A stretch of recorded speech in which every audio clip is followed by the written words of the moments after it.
Hey everyone, how's it going? Pawinn here and welcome back to my garage. It is awesome to have you guys here for another technical video by Acuity Instruments. So in today's video, we're going to be installing the upgraded cable bushings from Acuity Instruments in this beautiful 2017 Honda Civic Type R.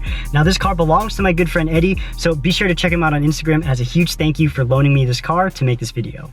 Now to install the bushings on the new Honda Civic Type R, you're going to have to remove the battery just like the SI, but in addition to that, you're going to also have to remove the airbox as well as an intake pipe and any associated wiring that is cluttering up the area in order to get access to the shifter cables. So despite the extra steps, the actual removal of those additional components is fairly straightforward. You're only going to need a 10mm, 12mm socket with an extension because there's one bolt that's at the base of the airbox that's rather hard to reach. In addition to that, you're also going to need a flathead and Phillips head screwdriver and optionally a 90-degree pick tool in order to assist you in removing those electrical clips. So with the tools explained, let's dive into this engine bay. To begin, pop open the hood and locate the car's battery within the engine bay.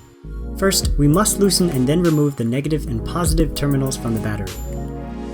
Then we must press a socket onto a plastic nut on the battery hold-down bracket to unclip the negative terminal harness clamp, then remove the plastic nut by hand.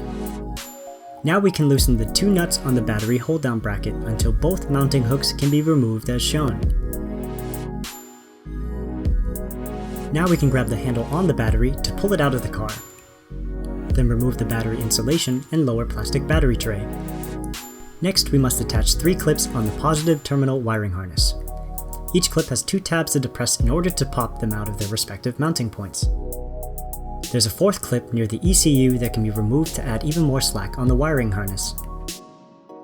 Next, remove the MAF center connector and depress 2 tabs along the center's wiring harness to unclip it from the airbox. To remove the airbox assembly, first we must loosen the 2 screws securing the base of the airbox to the car. Then at the front of the airbox assembly, remove 2 more screws. Then with the pick tool, remove the plastic clips that secure the airbox bulb seal to the radiator support cover. Then loosen an intake boot hose clamp to pull the rubber boot off the inlet pipe. Now we can grab the whole airbox assembly and pull it upwards to free a rubber grommet on the assembly from a pin shown here on the chassis. Now we must remove the following 6 bolts on the battery tray support bracket. On the side of the strut tower, unfasten 3 more bolts to remove this bracket from the car completely.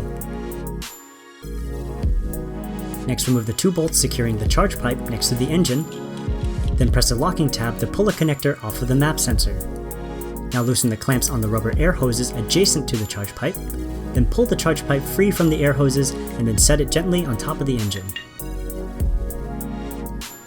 Next, remove the 2 screws that secure the engine harness junction on top of the transmission. Remove a green harness clip from a metal bracket shown here, then separate this junction box from the metal bracket underneath it.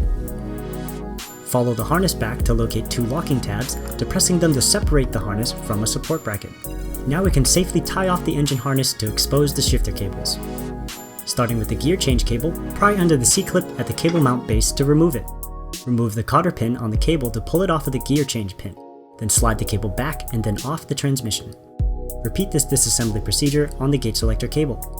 Grab the base of each cable with one hand and insert a screwdriver through the cable bushing, and pry back and forth to work the bushings out of the shifter cables as shown. Insert the new bushings into the respective cables, then install the supplied retainer rings into a groove around the bottom of each shifter cable bushing. We found that it's easiest to insert one end of the retainer ring into the groove first, then work your way around the bushing to set this ring into the groove entirely. Now we can reinstall the shifter cables back onto the transmission and onto the correct shift pins. Secure each shifter cable by installing the new cotter pins. Then reinstall the C-clips that secure the shifter cables to the transmission. Now the rest of the reassembly is done by performing the steps to reach the shifter cables in the reverse order. Alright guys, so that pretty much wraps it up for today's video. If you guys are new to the channel, please don't forget to hit the subscribe button. And if you want more current updates, don't forget to check us out on Facebook and Instagram as well. So again, my name is Pawinn, and I'll catch you guys in the next tech video.